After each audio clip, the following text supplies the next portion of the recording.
Hello, everybody. Today is day 162, and we're back now in 1 Kings 5 and 6 and 2 Chronicles 2 and 3. God had instructed David before his death that his son Solomon would be the one to build God's temple. Now, David had in his heart to do it, but God had warned him not to do it.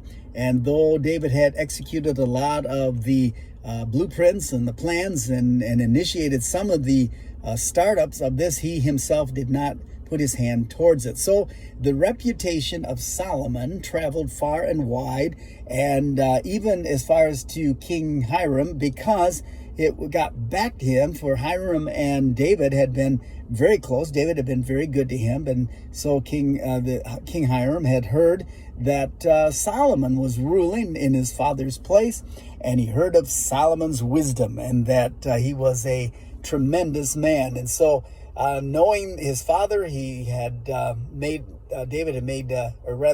had made contact with Hiram and desired help from him. And Hiram was willing to extend help in any way that he could and to bless Solomon's effort. In fact, you can hear as Hiram is talking that he actually seems at least familiar with the God of David, and makes mention of how God is going to be pleased with what Solomon's about to do. Solomon determined to build a temple of beauty and splendor. And we realize that it was no cheap plan that he had put forth. In fact, this is astronomical when we begin to look at the amount of money and investment and planning that Solomon placed in this enormous structure. He was building at the same time his own palace, but it is obvious as we are reading this that it appears that Solomon had placed greater emphasis upon the building of God's house, and you will hear why in just a moment. There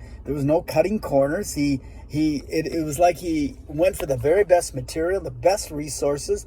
He put a mammoth workforce together of just tens of thousands of people that would be a part of gathering the materials, the resources, and putting forth the work in raising up this structure.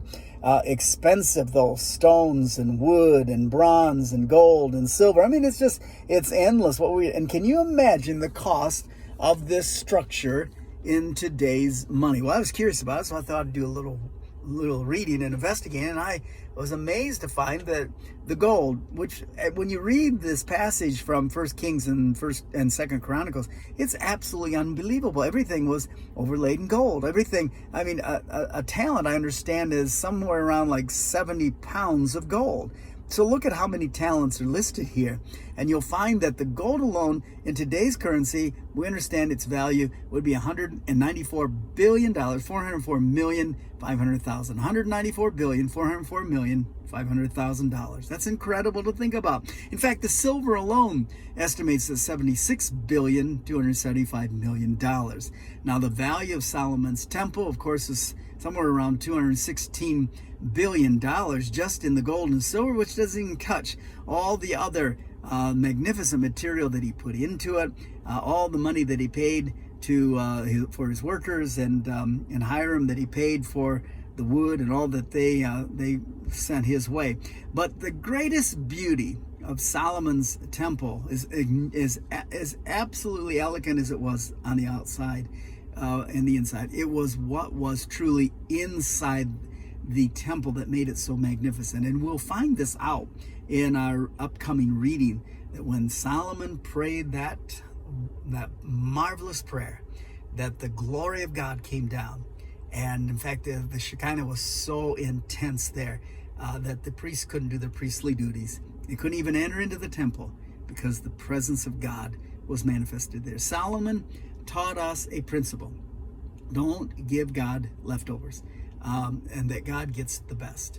And everything that Solomon did, he put forth the very best that he had. I think of the time my father told a story about a wealthy contractor, and a gentleman that was working with him was always cutting corners, and he would eliminate studying. He would cut corners, and many times he'd try to conceal things that he had otherwise reduced the quality of his workmanship.